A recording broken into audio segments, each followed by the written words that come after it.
Days two சீரியல்ல அடுத்து வர எபிசோட்ல என்ன மாதிரியான ட்விஸ்ட் எல்லாம் இருக்க போகுதுங்கிறத இந்த வீடியோல பார்க்கலாம். மீனா கிட்ட வந்து செந்தில் சொல்றாங்க, ஏப்பா மீனா, அவன் என்னுடைய பையன் கிடையாதா? அவனை திட்டுற உரிமை எனக்கு கிடையாதான்னு சொல்லி கேக்குறாங்க. நான் திட்டுற உரிமை எல்லாம் இருக்கு இல்லைன்னு சொல்ல வரல மாமா.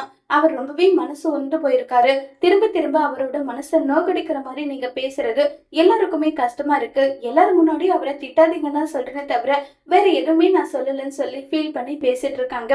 இதை கேட்டதும் நீங்க பார்ப்பா மீனா, அவன் ரொம்ப பெரிய தப்பு பண்ணிட்டான். இப்ப எல்லாமே அவனுக்கு புரிஞ்சிருச்சே.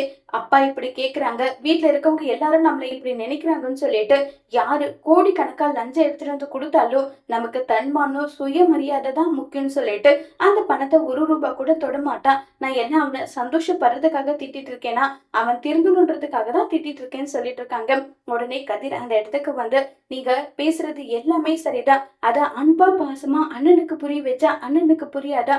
கண்டிப்பா அண்ணன் புரிஞ்சுப்பாரு. நீங்க அவர்கிட்ட சந்தோஷமா பேசி பாருங்க, அன்பா பேசி பாருங்க. நடந்தது நடந்து முடிஞ்சிருச்சு செந்தில, இனி எல்லாம் பாத்துக்கலாம். நீ இனி இப்படி ஒரு தப்பு பண்ணாதுன்னு சொல்லி பாசமா பேசுங்க. அண்ணன் கிட்ட இப்படி நடந்துக்காதீங்கன்னு சொல்லி அவ்வளவு வருத்தமா பேசிட்டு இருக்காங்க கதிர. இதை கேட்டதும் பாண்டியனும் நேரா செந்தில மீட் பண்றதுக்காக போறாங்க. செந்தில ஒரு கோயில்ல உட்கார்ந்துட்டு இருக்காங்க. உடனே செந்தில் வந்து பாண்டியனை பார்த்ததும் அமைதி எந்திரிச்சு நிக்கிறாங்க. என்னடா உன் அப்பா இப்படி எல்லாம் பேசுறானேன்னு சொல்லிட்டு உன் அப்பா மேல உனக்கு அவ்வளவு கோபம் வருதான்னு சொல்லி கேக்குறாங்க. அப்பா, எனக்கு கோபம் இல்லப்பா.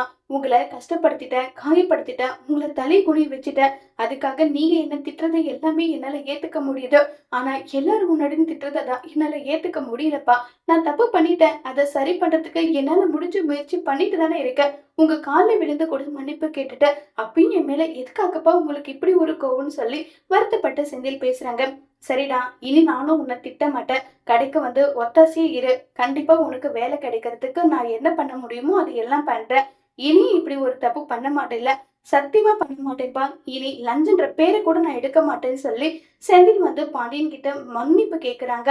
இனியாவது பாண்டியன் செந்தில சீண்டி பாப்பாங்களா இல்லையங்கிறத வரப்போற எபிசோட்ல வெயிட் பண்ணி பார்க்கலாம். தேங்க்யூ.